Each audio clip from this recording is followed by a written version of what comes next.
मुंबई समेत पूरे देश भर में फिलहाल लॉरेंस बिश्नोई का नाम खूब चर्चा में है। जिन लोगों को नहीं पता कि ये कौन है, वो गूगल पर जाकर इसके बारे में जानकारी ले रहे हैं।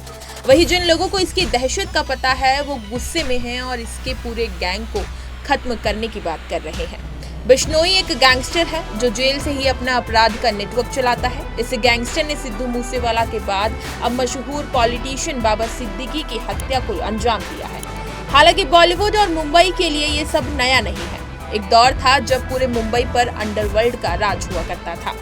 ये पूरा मामला बॉलीवुड से इसलिए जुड़ा है क्योंकि लॉरेंस बिश्नोई पिछले कई सालों से एक्टर सलमान खान के पीछे पड़ा है। उसका कहना है कि सलमान खान ने काले हिरण की हत्या कर बिश्नोई समाज को ठेस पहुंचाई है, जिसकी उन्हें माफी मांगनी होगी। हालांकि सलमान खान ने माफी नहीं मांगी, जिसके बाद पहले एक्टर के घर पर गोलीबारी हुई और अब कुछ ही दिन बाद उनके खास दोस्त बाबा सिद्दीकी की गोली मारकर हत्या कर दी गई। बताया गया कि ये मैसेज सलमान खान के लिए था और अगर वो माफी नहीं मांगते हैं तो उन पर या उनके कारोबारियों पर हमले जारी रहेंगे।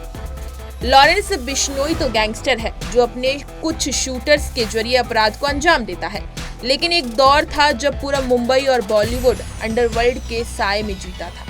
90 के दशक में अंडरवर्ल्ड डॉन दाऊद इब्राहिम की तूती बोलती थी और उसके एक इशारे पर हर काम होता था। बॉलीवुड इंडस्ट्री में भी दाऊद की पूरी हिस्सेदारी थी और वो फिल्मों में खुद काफी दिलचस्पी रखता था।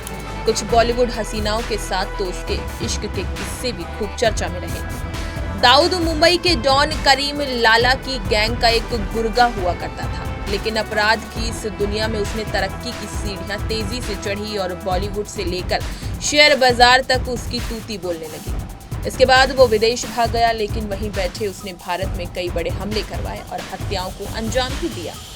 दाऊद के इशारे पर पूरी डी कंपनी वसूली का कारोबार चलाती थी। जितने भी रईस लोग होते थे उनसे लाखों रुपए की वसूली की जाती थी। बॉलीवुड में भी जो सितारे आसमान में चमकने लगते, उन पर भी डी कंपनी की काली परछाई पड़ जाती थी। ज्यादातर सेलेब्स जान के डर से पैसे भी दे देते थे।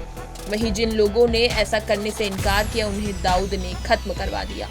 गुलशन कुमार भी ऐसे ही लोगों में शामिल थे। बड़ी हस्तियों में ऐसे हमलों ने दाऊद का खौफ और भी ज्यादा बढ़ा दिया और उसके नाम से वसूली का धंधा भी चलने लगा। हालांकि मुंबई बम धमाकों के बाद दाऊद की गैंग का माया नगरी से लगभग पूरी तरह से सफाया शुरू हो गया। कई सालों की दहशत के बाद आखिरकार दाऊद की दहशत का साया मुंबई से उठ गया। हालांकि अब पुलिस और एजेंसियों के लिए लॉरेंस बिश्नोई गैंग एक बड़ी चुनौती बनकर सामने आई है, जिससे निपटना बेहद जरूरी हो गया है। इसी तरह की तमाम खबरें और अन्य अपडेट्स के लिए बने रहिए हमारे साथ और देखते रहिए punjabkesari.com।